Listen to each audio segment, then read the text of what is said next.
pero pocas veces se entiende bien. De hecho, mismo yo lo he entendido bien estudiándolo. No he profundizado nunca en este texto así, de esta manera, ni he sido bendecido de esta manera, conforme he estado estudiando estas últimas semanas. Y es que Jesús dijo: todo lo que pidierais al Padre en mi nombre lo haré. Y claro, cuando uno lee esto, le salen preguntas por sí solas. Por ejemplo, una de las preguntas puede ser: ¿qué significa todo? ¿Cómo que todo lo que pidierais al Padre en mi nombre? ¿Qué cosas entran dentro del pack de ese todo? ¿Es literal? ¿Realmente es todo? Porque si es todo, ¿por qué no todo lo que le pedimos a Dios se cumple? Porque yo creo que no hay nadie aquí que pueda decir: yo he pedido 100 cosas y las 100 cosas el Señor me las ha dado. Hay veces que hay cosas que el Señor nos ha dado. O si yo ahora dijera que caiga 1.000.000 de euros, ¿por qué no cae? ¿No? Si todo lo que pida el Señor lo voy a recibir. Entonces, ¿qué cosas son lo que entran dentro de ese todo? Y yo creo que para poder responder a estas preguntas que a todos nos va a salir y nos va a pasar por la cabeza, deberíamos hacernos una pregunta que nos va a llevar a tener todas las respuestas que necesitamos. Y es: ¿qué quiso decir Jesús realmente con esto? Porque si este texto no se entiende bien, podemos caer en dos errores. Uno es pensar que Jesús está diciendo: pídeme cualquier cosa y yo te la daré. Eso es un error. Y otro error, el segundo, es pensar: bueno, no es exactamente como dijo Jesús. Hay cosas que sí y cosas que no. Según sea su voluntad se hará. Y no sé, a veces sí, a veces no.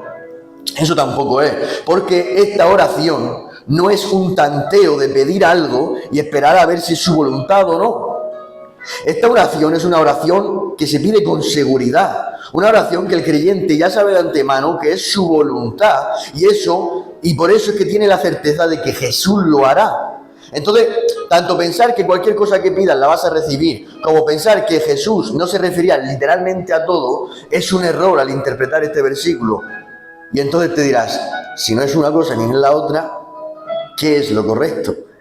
Ahora lo vamos a ir viendo, porque este texto no es una fórmula para conseguir cosas que desees, pero sí es una promesa literal de Dios.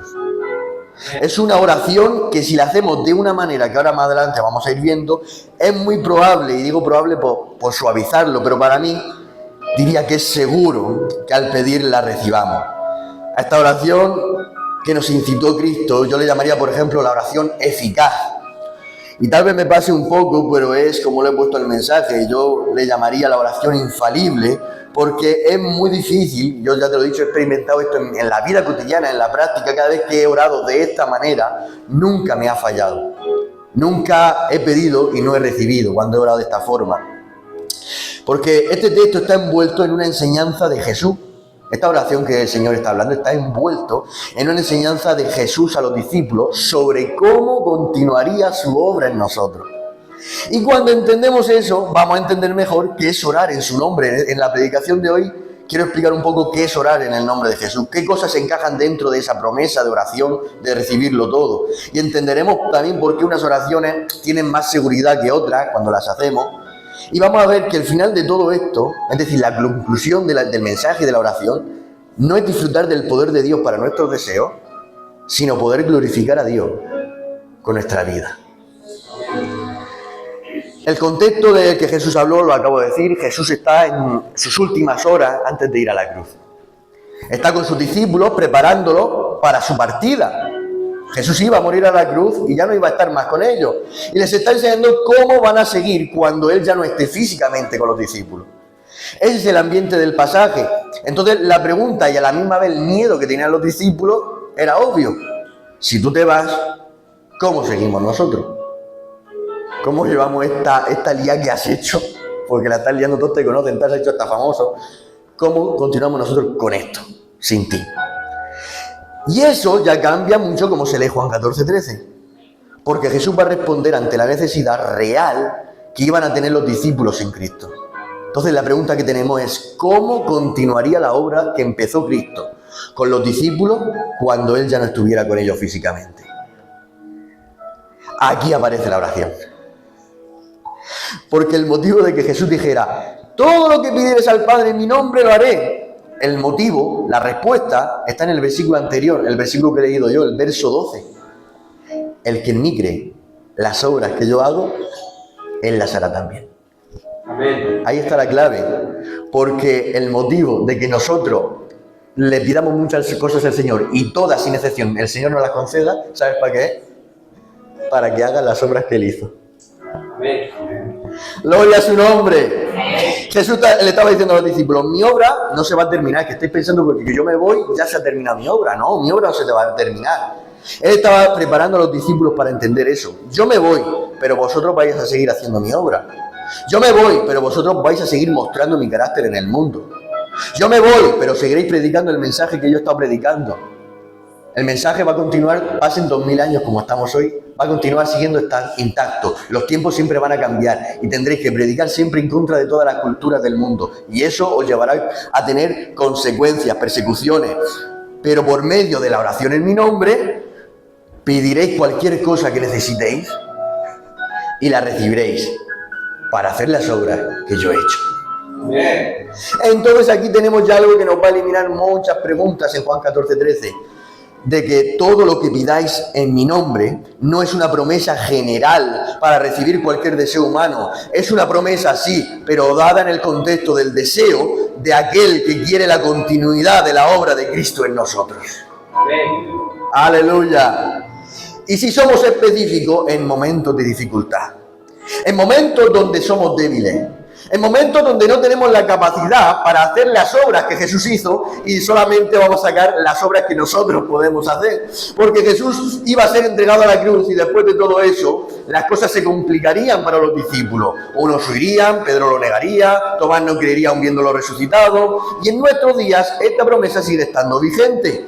Dios dijo esto para que en momentos, sobre todo de dificultad para nosotros, nos acerquemos a Él en oración, para que reconozcamos lo que nos falte en esos momentos malos que estamos pasando, ya sea paciencia, sea fe, sea valentía, sabiduría. Entonces se la pidamos al Señor en oración y lo recibamos, y así podamos hacer las obras que Él hacía, y de esta manera continuamos la obra de Cristo en nosotros, en su iglesia, y la obra de Cristo que ha dejado, y el Padre es glorificado en el Hijo.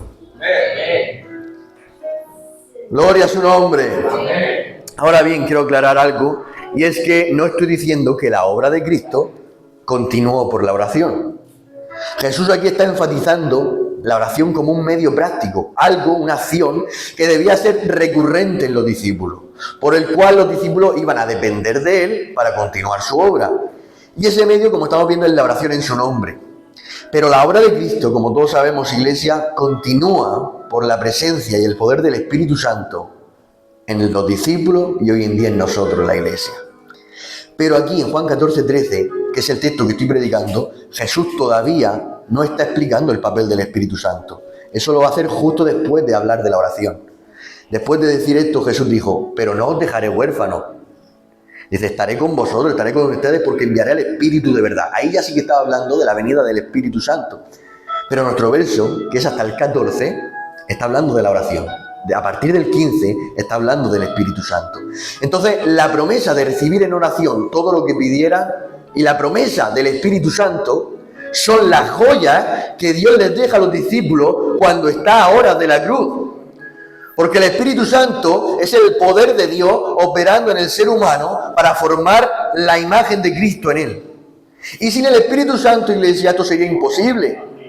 Pero antes de prometernos la venida del Espíritu Santo a nuestras vidas, Jesús dijo que la oración es una de las formas principales de dependencia ante Él para que su obra continúe en nosotros.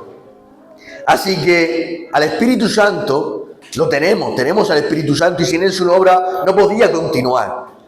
Pero aún así, aunque no estamos solos, aunque Cristo no nos ha dejado huérfanos, sino que ha hecho morada en nosotros, no debemos descuidar la oración. Debemos de pedir en oración ciertas cosas que vas a necesitar en esta vida para ser un discípulo suyo y así poder glorificar al Padre. Amén. Aleluya.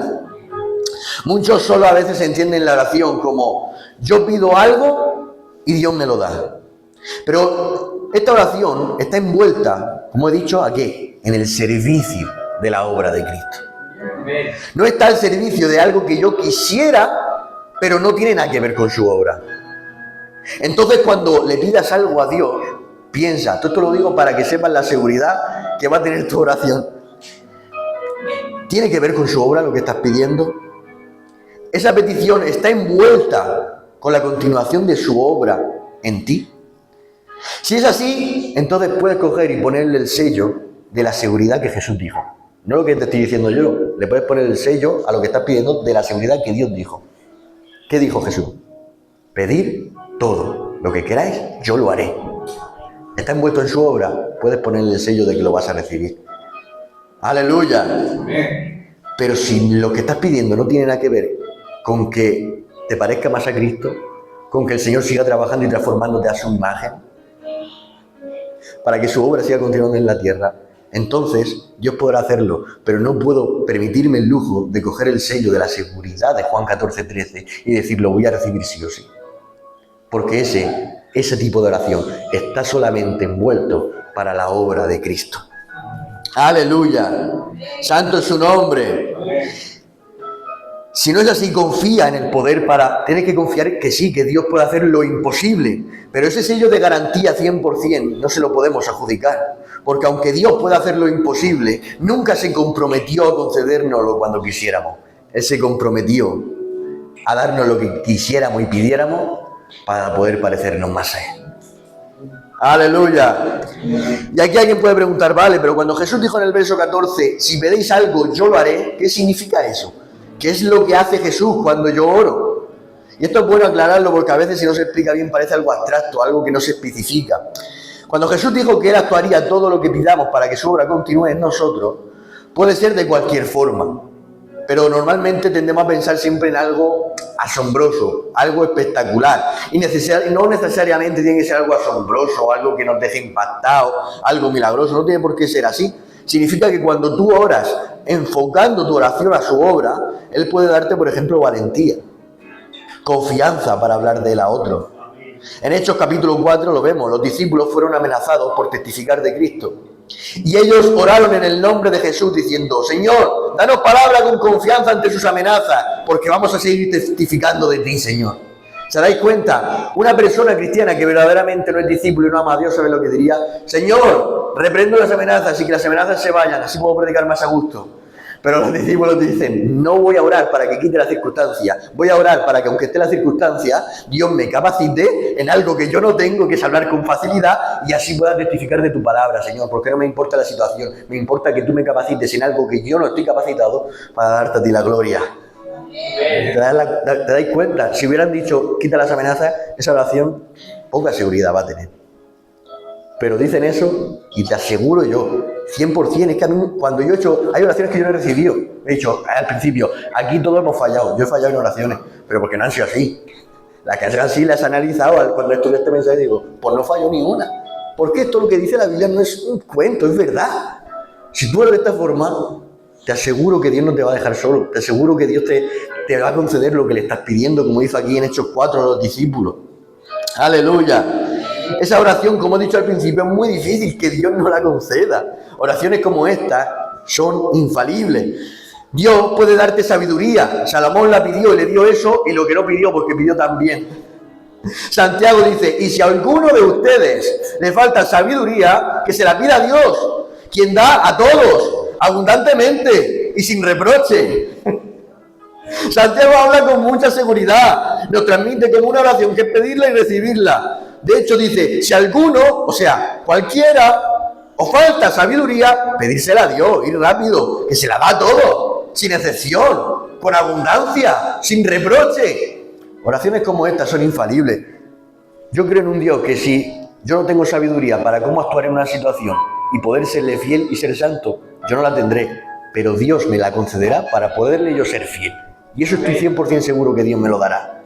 Lo estamos viendo en Santiago. Así, oraciones como estas son infalibles.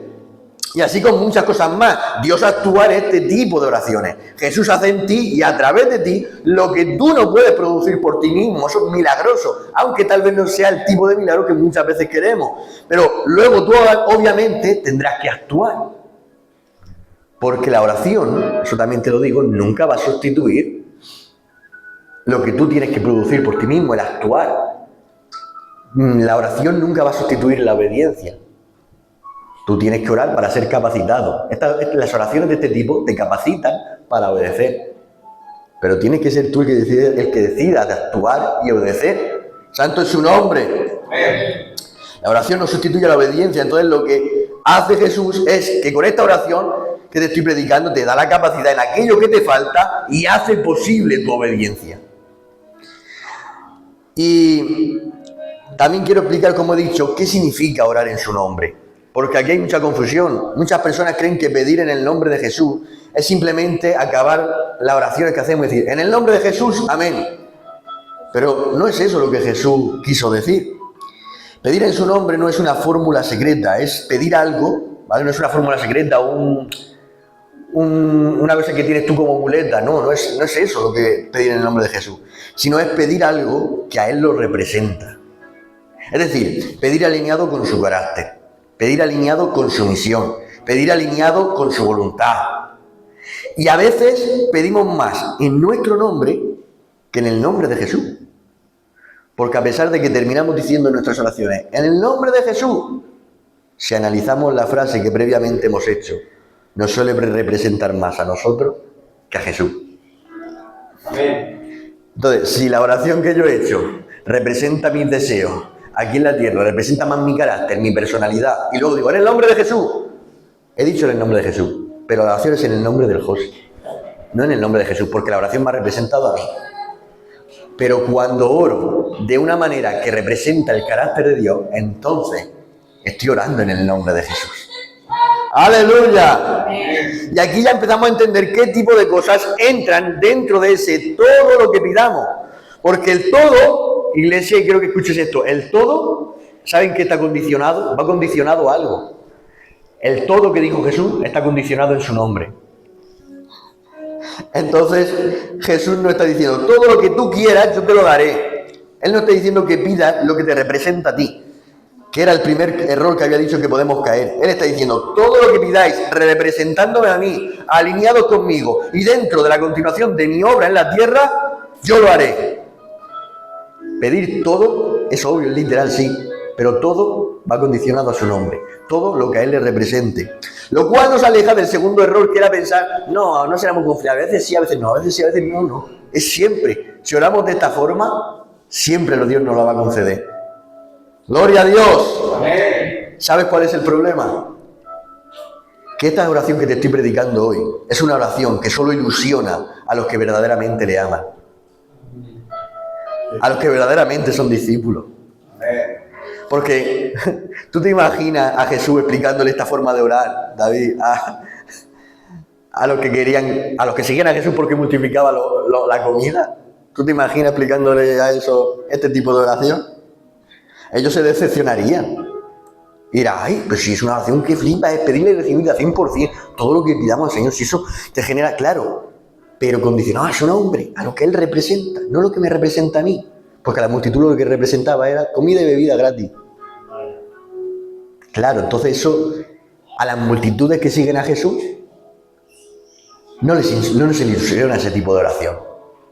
Les ilusiona a los discípulos que lo aman, pero no a las multitudes que le siguen. ¡Aleluya! A ellos no les importaban tanto el recibir fuerzas para dejar sus tendencias a ciertos pecados. A esas multitudes, sus deseos no estaban en que Dios los capacitara para amar al prójimo que les resulta difícil amar, ni en servir perdiendo de lo suyo, ni de recibir capacidad en conocimiento en la enseñanza de Cristo. Ellos querían lo que he dicho al principio, disfrutar del poder de Dios para sus deseos fuera de la obra de Dios, antes que glorificarlo con su vida. Por eso la seguridad de esta oración de Juan 14:13 que os estoy predicando no nace del deseo de las multitudes que le siguen, sino de los discípulos que viven con Él. En Mateo 5 Jesús sube al monte a predicar y había una multitud de personas presentes, otra multitud diferente. Y llegaron los discípulos, y dice la Biblia, y les enseñaba. Había muchas multitudes de personas escuchando, pero los discípulos recibían la enseñanza. Y una de esas enseñanzas está en Mateo 6:9, en el Sermón del Monte. Dice, vosotros pues oraréis así. Y les explicó cómo orar, como la oración del Padre Nuestro. Sin embargo, esta enseñanza de aprender a orar, antes o después de ese día, no lo sé si es antes o después, pero un día salió del corazón de un discípulo. No tuvo el Señor que decir, mira, os voy a enseñar a orar. No, un discípulo que lo amaba y seguro que analizaba sus oraciones y dice, no sé si lo están haciendo bien. un día, escuchando a Jesús orar, se acercó a él y le dio una palmadita así y le dijo, ¿me enseñas a orar? Lucas 11. Sin que Jesús empezara a explicar, él dice, oye, tengo una duda en mi corazón, quiero orar como oras tú. ¿Se dais cuenta? Multitudes le seguían para asombrarse de la doctrina, pero luego otras multitudes le seguían para asombrarse de pan y veces. Sanaba. Pero había quienes se acercaban mientras Jesús oraba y decían, quiero orar como oras tú. Esos son los discípulos que están cerca de Dios. Hay mucha gente en los cultos, pero estoy seguro que a la mayoría, a las multitudes, no les va a entusiasmar esta predicación. No les va a entusiasmar la oración de pedir este tipo de cosas de Juan 14:13. Lo que ilusiona, realmente impacta, es la oración que le emociona a las multitudes. Pedir todo lo que queramos fuera de la obra de Dios. Santo es su nombre. Aleluya. Pedir en su nombre, iglesia, es haber llegado a un punto donde tu corazón está siendo formado por Él. Ya no estás orando desde los impulsos que tienes. No estás orando con tu personalidad, no estás orando en tu nombre. Estás orando desde una vida transformada por Dios. Ya no estás diciendo, Señor, yo quiero, yo. Estás diciendo, Señor, haz en mí, a través de mí, lo que tú quieres. Cuando un discípulo ora así, ya no está pidiendo fuera de la voluntad de Dios. Por eso he dicho que, a ver, si es la voluntad de Dios se hará, si no es la voluntad de Dios no se hará. No, porque lo que tú estás pidiendo es obvio que es la voluntad de Dios. ¿Tú te crees que los discípulos van a decir, nos están amenazando, nos matan a palos, pero voy a orar a ver si es la voluntad de Dios que me dé facilidad para hablar? No hace falta que lo sepas, no lo sepas. Seguro que es la voluntad de Dios, que tú eres capaz de atravesar eso y le estás pidiendo ayuda al Señor. Claro que es la voluntad de Dios. Santo es su nombre. El discípulo,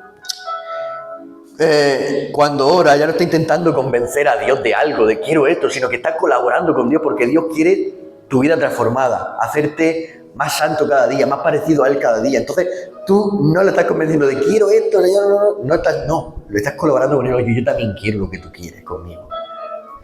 El discípulo empieza, Señor, dame fuerzas para perdonar a quien no puedo perdonar. Enséñame a amar a esta persona que me resulta difícil. Úsame aunque me cueste. Forma tu carácter en mí. Y esas oraciones no solo van a ser escuchadas por Dios, sino que, como he dicho, Dios la hará, lo concederá, porque representan a Cristo. Entonces el problema no es que Dios no responda a veces a nuestras oraciones. El problema de recibir poco es que las peticiones que tenemos en oración, muy pocas son para hacer las obras que Él hizo.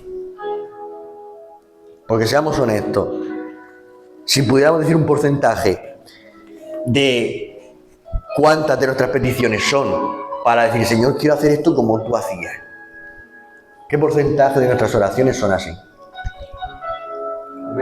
Muy bajas. Por eso recibimos poco. Porque el 100% era si pido cosas para hacer lo que Él hacía. Y como de eso escasea muchas veces que yo recibo una oración, una petición de Dios. Amén. Aleluya. Santo es su nombre. Amén. Jesús dijo, pedid todo lo que queráis para hacer mi obra y yo os lo concederé. Así de maravilloso es lo que dijo Jesús. Pero las multitudes que le siguen quieren milagros, sanidades, cumplir sus deseos en la tierra, pero no oran para hacer las obras que Jesús hizo. Nosotros usamos la oración para que Dios cambie las circunstancias. Pero Jesús aquí nos está enseñando a usar la oración para que, a pesar de que no cambie las circunstancias, cambie mi personalidad y mi forma de actuar y se parezcan a las suyas. Fíjate qué diferencia de Dios a nosotros. Aleluya. Como decía antes, no todas las oraciones tienen la misma seguridad de respuesta, de llegar a cumplirse, de que Dios lo vaya a hacer. Porque la oración que estoy predicando es la oración, como he dicho, infalible, la que no falla. Pero luego están las que yo llamo, personalmente yo llamo las oraciones personales. Oraciones personales son cuando tú pides algo a Dios para tu vida personal, pero no está relacionado con la obra de Dios en ti. Son oraciones legítimas. ¿Cómo que legítimas? Sí, oraciones que podemos y debemos ponerlas en las manos de Dios. Aleluya. Por eso siempre oramos por los enfermos, siempre le pedimos a Dios lo que haga falta personalmente. Entonces debemos ponerlo en las manos del Señor, claro que sí. Pero aunque Dios tenga poder para hacerlo, puede optar por no hacerlo. Santo es su nombre. Aquí en esta oración es como, quiero que me entendáis, como que Dios está obligado, y quiero que me entendáis, a darte lo que pides. Cuando, como he dicho, valentía, fuerza, está como obligado porque es esa promesa. Es como cuando dijo, estaré todos los días con vosotros hasta el fin del mundo. No es que esté obligado, lo hace por amor, pero es algo obvio de que no va a poder haber ni un día que no esté contigo. Sin embargo, esto, aunque Dios puede hacer lo imposible, como he dicho antes, no se comprometió para hacer lo imposible siempre que queramos. Santo es su nombre. Amén. Entonces, por eso es que no tiene el mismo nivel de seguridad. Cuando pides algo para vivir como Cristo, para obedecerle, para parecerte a Él, ahí hay una seguridad mucho mayor. Santo es su nombre. Porque Dios nunca se comprometió con mis deseos para cumplirlo, pero sí se ha comprometido con su obra en mí. Aleluya. Santo es su nombre. Jesús más adelante en el siguiente capítulo de lo que hemos visto reveló lo que os estoy diciendo ahora en Juan 15, 7 y 8. Dice, si permanecéis en mí y mis palabras permanecen en vosotros, escuchad, pedid todo lo que queráis y os será hecho. Y el versículo 8 dice, en esto, ¿en qué? Es glorificado mi Padre, en que llevéis mucho fruto. Amén. En que llevéis mucho fruto. ¿Cómo hago fruto? Haciendo las obras que Él hace. Gloria a su nombre. Y así dice, y así prueben que son mis discípulos. Amén. La oración eficaz nace de permanecer en Cristo y en su palabra. Y cuanto más permanece una persona en Él, en la verdad de la Biblia, más sus oraciones entran dentro del pan de todo lo que pidierais. Santo es su nombre. Amén. Si tú quieres saber, iglesia, qué lugar ocupa Dios realmente en tu corazón, escucha tus oraciones. Amén. Santo es su nombre. Amén. Es una de las mejores formas para saber dónde tenemos a Dios en el corazón. Predicando no. Predicando es más difícil saberlo. Yo predicando es más difícil analizarme, porque voy a predicar de lo que dice la Biblia, tal vez. Pero orando salga más bien lo que yo digo, lo que yo deseo. Santo es su nombre. Hablando con un hermano, saldrá la típica máscara que a veces nos ponemos como cristianos, lo que debemos decir y lo que es correcto, lo que es ético. Pero las oraciones son mucho más puras. Y ahí podemos analizar si de verdad Dios está aquí, está allá, o dónde está Dios en nuestro corazón. Porque las oraciones se revela lo que te obsesiona, lo que buscas, lo que te mueve a actuar, qué cosas son las que quieres hacer, qué valoras, qué estás persiguiendo. Si quieres saber el amor real que le tienes a Dios, analiza y juzga tus oraciones. Porque cuanto más alineado esté una persona con Dios, más alineado estarán sus peticiones. Amén. Con esto quiero terminar, iglesia. Y es que quiero llevarte a la última escena de todo. Jesús ya había enseñado estas verdades a los discípulos. Les había hablado de la oración, de la dependencia, de la obra que continuaría en ellos. Y llega la noche más intensa de todas, Getsemaní. Esto no es una noche cualquiera, es la última noche antes de la cruz. La última noche antes de ser arrestado, antes de ser apartado y quitado de los discípulos. La última noche con sus discípulos antes de que todo cambiase.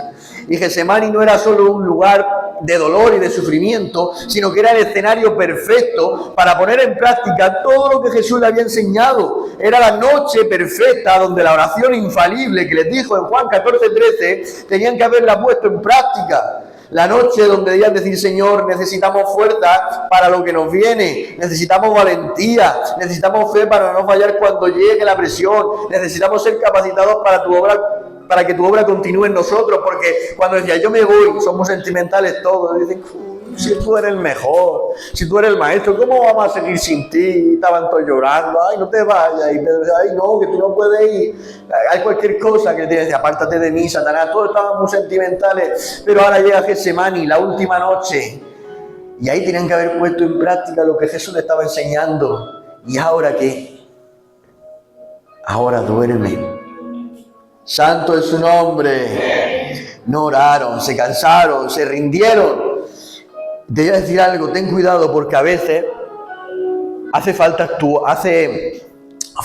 actuar, tener acciones sin ser tan imprescindible en la oración. Jesús, por ejemplo, dejó de orar en el monte porque era necesario ayudar y socorrer a los discípulos en el mar. ¿Significa que la oración no importe? No, pero dejó de orar porque era más necesario actuar.